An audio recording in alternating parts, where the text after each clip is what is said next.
საქართველოს ეკონომიკის განვითარებაზე საუბარს დავიწყებ შემდეგ კითხვაზე პასუხის გაცემით. Როგორი იქნება საქართველოს ეკონომიკა 4 წლის შემდეგ? არათანმიმდევრული ეკონომიკური პოლიტიკით, ბიუჯეტის არასწორი დაგეგმარებით, უცხოური ინვესტიციების მოზიდვის სტრატეგიის არარსებობით, არამიმზნობრივი სოციალური პროგრამებით და არაეფექტური სუბსიდიებით მცირდება ქვეყნის ეკონომიკის ზრდის ტემპი. საერთაშორისო სავალუტო ფონდის მონაცემებზე დაყრდნობით 2019 წელს საქართველოს მთლიანი შიდა პროდუქტი ერთ სულ მოსახლეზე კიდევ უფრო მეტად ჩამორჩება მეზობელ და მსგავსი ქვეყნების მაჩვენებელს. კიდევ უფრო მეტად ღარიბდება მოსახლეობა. მოცემული გრაფიკის ვერტიკალურ ღერძზე გადაზომილია მთლიანი შიდა პროდუქტი ერთ სულ მოსახლეზე და გრაფიკის მოძრაობა გვიჩვენებს რამდენად სწრაფად ვითარდებიან სხვა ქვეყნების საქართველოსთან შედარებით 2013-2019 წლებში. რას ნიშნავს ეს? ეს ნიშნავს კიდევ უფრო მეტად გაღარიბებულ მოსახლეობას. აზერბაიჯანთან, სერბეთთან, ხორვატიასთან, რუმინეთთან შედარებით. დღეს არსებული ეკონომიკური კურსის გაგრძელებით საქართველო დარჩება დაბალ შემოსავლიანი ქვეყნების რიგში, ანუ სიღარიბეში. უპირველეს ყოვლისა, შექმნილი ვითარებიდან გამოსავალი ბიუჯეტის რესურსების ეფექტურ დაგეგმარებაშია. გლობალური კონკურენტუნარიანობის ინდექსში საბიუჯეტო შემოსავლების ხარჯვის ეფექტურობის მიხედვით საქართველოს რეიტინგი გაუარესდა.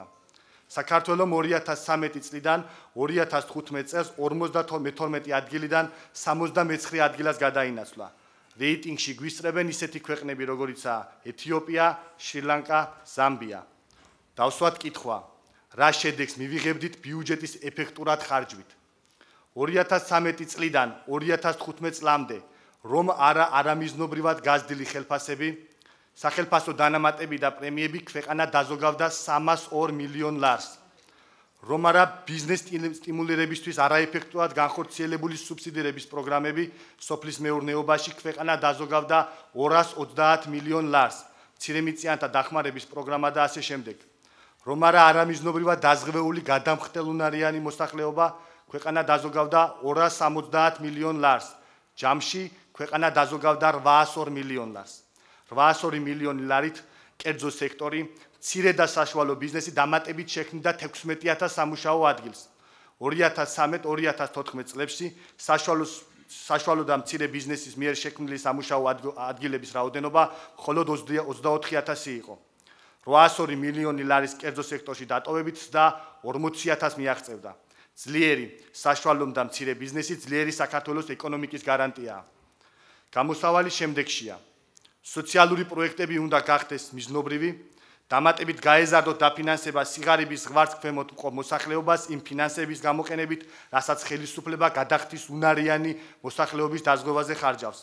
ქვეყანაში არსებული სუბსიდიების პროგრამები უნდა ემსახურებოდეს დარგინდა რისკების ამოღებას და არ უნდა იღებდეს სოციალურ სტატუსს. უნდა გაიზარდოს ინფრასტრუქტურული პროექტების დაფინანსება, რასაც პირდაპირ კავშირი აქვს ბიზნესის დასთან და უცხოური ინვესტიციების მოზიდვასთან. ინფრასტრუქტურის სამინისტროს, რომელიც ქვეყანაში უნდა ქმნიდეს ბიზნესის განვითარების კლიმატს, ბიუჯეტის მხოლოდ 10% უკავია. ინფრასტრუქტურის განვითარების მხრივ გლობალური კონკურენტუნარიანობის ინდექსის მიხედვით საქართველოს სარეიტინგო პოზიცია გაუარესდა. 2013 წლიდან 2015 წლამდე 53 ადგილიდან 71 ადგილზე გადაინაცვლა. ინფრასტრუქტურის პროექტებში საბიუჯეტო სახსრების და ხისიერად იწვევს დასაქმების ზრდას და უცხოური ინვესტიციების მოზიდვას. შედეგად იძლევა ძლიერ კერძო სექტორს. ცნობისათვის, ხელისუფლების სახელფასო ანაზღაურებებში 511 მილიონი ლარით მეტი იხარჯება, ვიდრე დღეს ინფრასტრუქტურის სამინისტროს ბიუჯეტია. კერძო ბიზნესის განვითარება პირდაპირ კავშირშია უცხოური პირდაპირი ინვესტიციების მოზიდვასთან. საქართველოს ბიზნეს ეფექტურობის მიხედვით, რაც გულისხმობს ქვეყანაში სერვისების და პროდუქციის წარმოების შესაძლებლობას და ხარისხს, საქართველო 112 ადგილას იმყოფება და გვისწრებენ ისეთი ქვეყნები, როგორიცაა უგანდა და ეთიოპია. სოფლის მეურნეობის დარგში უცხოური პირდაპირი ინვესტიციების მოზიდვა კვლავ პრობლემაა. 2013-2014 წლებში სოფლის მეურნეობის მიმართულებით ბიუჯეტიდან დახარჯულია 215 მილიონი დოლარი. და უცხოური ინვესტიციის სახით შემოსულია მხოლოდ 24 მილიონი.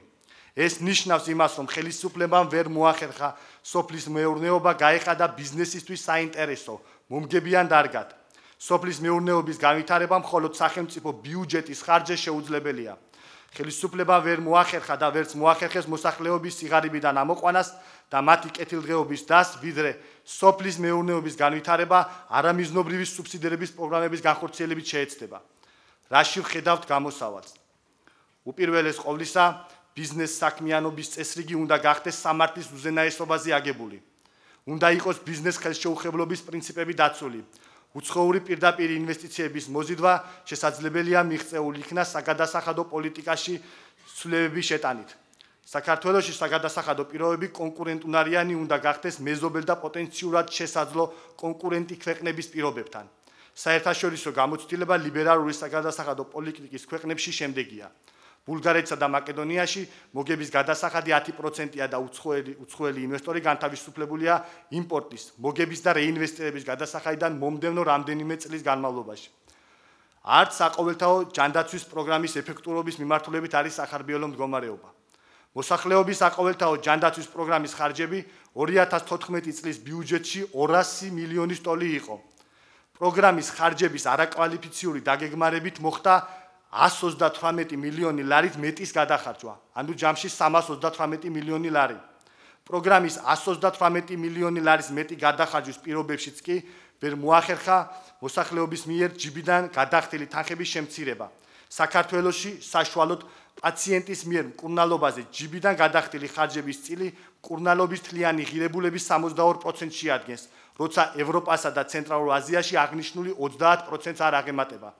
პროგრამის მთავარი მიზანი მოსახლეობისთვის შეემსუბუქებინა ჯიბიდან გადახდილი ხარჯები კვლავ გადაუჭრელ პრობლემად რჩება.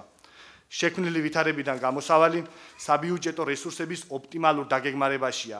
უნდა მოხდეს უნივერსალური ჯანმრთელობის დაცვის პროგრამის ტრანსფორმირება სამიზნე ჯგუფებზე, ხოლო გადამხდელუნარიანი სეგმენტის ეტაპობრივი ორიენტირება კერძო სადაზღვეო სისტემაზე.